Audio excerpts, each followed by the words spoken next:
Hei sann, og hjertelig velkommen til en ny video. Nå så står jeg her sammen med hesten min Tia og klar for å gå ut og ri. Men i dag så tenkte jeg å ta dere med på en liten gymnastikkøkt sammen med meg og Tia. Jeg har bygd litt øvelser og sånn ute på ridebanen her med litt bommer og kavaletter, så jeg tenkte å vise dere litt hva jeg liker å gjøre og sånne ting. Det er ikke så veldig avansert, men det er noen enkle øvelser som man kan øve på litt forskjellig da.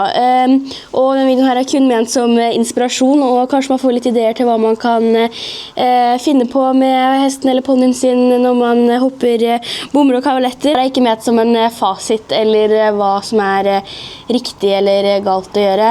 Kun ment som inspirasjon og underholdning.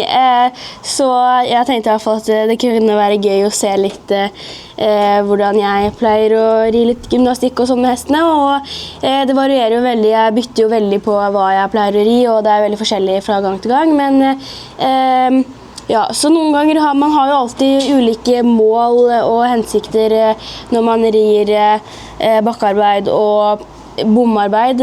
Pleier jeg i hvert fall å trene jo på litt ulike ting hele tiden liksom, men i dag har jeg i hvert fall satt opp noe som jeg tenker er både gøy og brukbart, eller alt er jo brukbart selvfølgelig, men hva skal man si, sånn har til nytte da. Tia er også blitt smellfeit på en uke, så hun ser jo drektig ut. Så det er derfor, hvis dere lurer på hvorfor hun er litt rund mage, så er det derfor. Hun har slitt litt med å være ganske undervektig og sliter litt med at hun ikke liksom legger på seg, men nå har hun blitt kjempefeit, så det er jo bra. Men noen kilo mindre hadde jo selvfølgelig vært fint, men får være takknemlig for at hun i hvert fall har lagt på seg. Men jeg tenker at vi rett og slett starter. Jeg har lagt opp 5 forskjellige øvelser, men jeg har også lagt opp så at man kan på en måte ri det som en slags bane.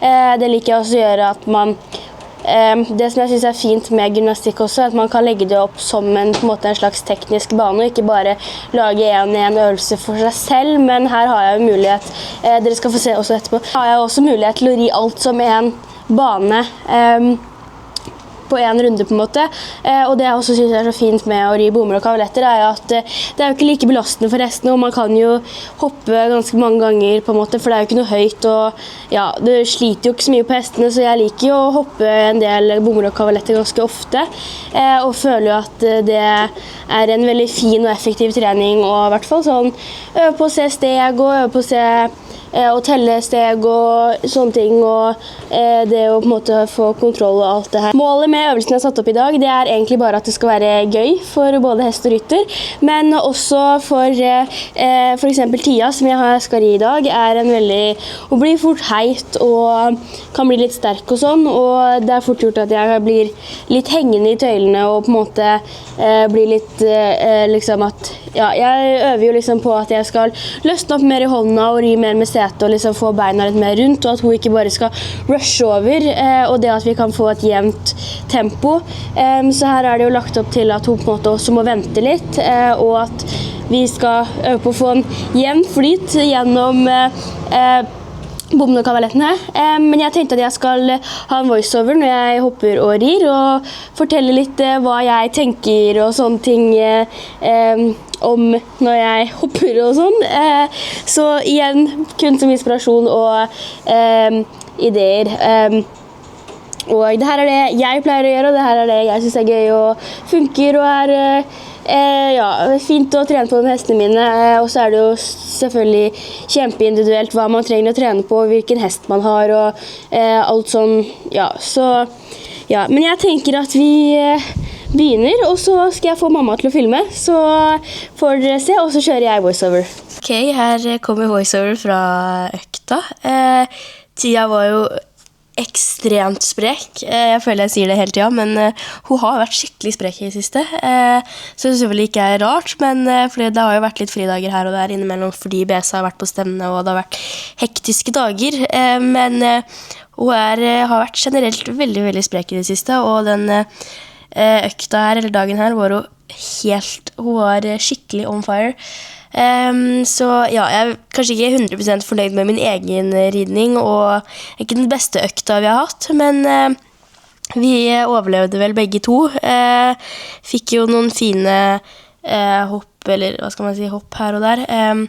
Men jeg startet i hvert fall med å skritte opp godt, og rei litt sånn sikksakk mellom bommene og kavalettene her. Prøver å få litt sånn varm, og bøyer litt, og prøver å få litt mer sånn framfor skjenkeren, for ofte i skritt så kan det være litt sånn trykkete på en måte, og ikke gå helt foran skjenkeren, og det er ofte at liksom hodet svinger, men ikke kroppen, så jeg prøver jo liksom å jobbe med at hun skal gå fram, eller foran skjenkeren i skritt, og liksom trampe på litt mer, og så få med skuldra, eller begge skuldrene, og liksom, at hun skal gå rett, men på en måte, hva skal vi si, bøyd.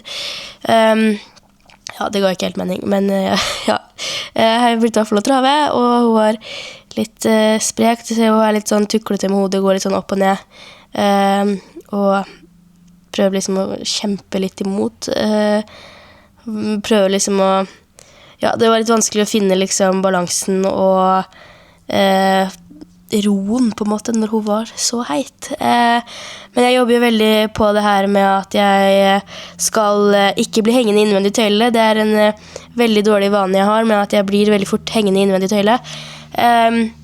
Så jeg jobber jo veldig med det at jeg skal heller støtte opp på utvendig og ikke ta så mye innvendig og ha skjenkeren på.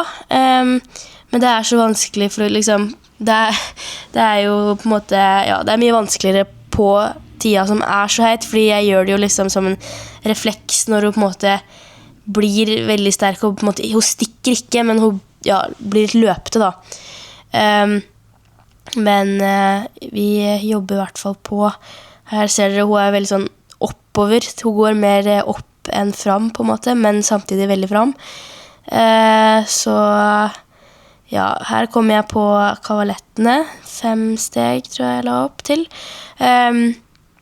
Det oppe var faktisk sånn aller verst. Hun kunne jo absolutt gått mye roligere og hatt hodet litt mer senka. Her prøvde jeg å komme på i trav i stedet, for at hun skulle heller, at det skulle gå litt saktere. Noe som egentlig funket greit. Her kom jeg på i trav igjen. Hun har jo en veldig svær trav, i hvert fall når hun girer seg opp.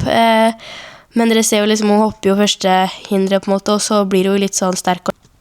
Her så kommer jeg på noen travbommer, og så en stuss her, som jeg kom litt nærmere på, men jeg ville heller at hun skulle komme litt nærmere og ta av stort og på en måte gire seg opp. Her også kom jeg på, her hadde jeg 3 meter mellom hver. Det ble litt sånn klumsete, men da har jeg saltet tida igjen og skal sette opp på boksen snart, og de skal få litt mash og høy og alt mulig. Men tida var vel litt for sprek i dag. Hun var skikkelig on fire, og da er det litt vanskelig. Jeg hadde kanskje håpet på at hun var litt mindre sprek, så den videoen her ble kanskje litt mer optimal og litt gøyere å se på. I dag så ble det jo bare, hun var så sprek og sterk, og det var helt sykt, og jeg rei ikke sånn veldig, veldig bra heller, så det ble kanskje ikke helt sånn optimalt og sånn som det kanskje vanligvis ser ut da. Men det var noe. Hun fikk i hvert fall trimmet seg veldig godt og er god og svett, for å si det sånn. Litt stiv og støl og sprek, veldig, veldig sprek, og vanskelig for meg å ri. Det var ikke helt på topp, men dere fikk i hvert fall sett noen av øvelsene. Så håper jeg at dere synes det var litt gøy, og at dere synes det var litt gøyere å se på enn hvor gøy det var for meg å sitte på tida som var så sprek. Jeg overlevde i hvert fall, og det kommer nok til å komme flere bomøvelser og kavalettvideoer senere også, fordi jeg synes egentlig det er veldig gøy å lage. Men det er gøyere å lage når hesten ikke er så sprek. Men da er det kanskje litt gøyere også å se på når man har en hest som ikke er helt oppi kokt helt over da. Så jeg håper videoen ble i hvert fall underholdende. Og så skal jeg virkelig prøve å få laget eller ikke bare men flere nye lignende videoer med en hest som er litt mer rolig og litt mer temma, for å si det sånn. Hun har jo ikke vært ridd så veldig mye det siste, så det er ikke rart at hun er sprek. Så det er jo derfor. Så det er fordi jeg har vært på Baltic på stevne. Til tross for en veldig, veldig sprek tida, så håper jeg for at dere synes den var underholdende og litt gøy å se på hvert fall. Og så snakkes vi i neste video, og så må jeg si tusen takk for at du har sett på. Og så, ja, snakkes vi i neste video. Så må du ikke glemme å like og abonnere.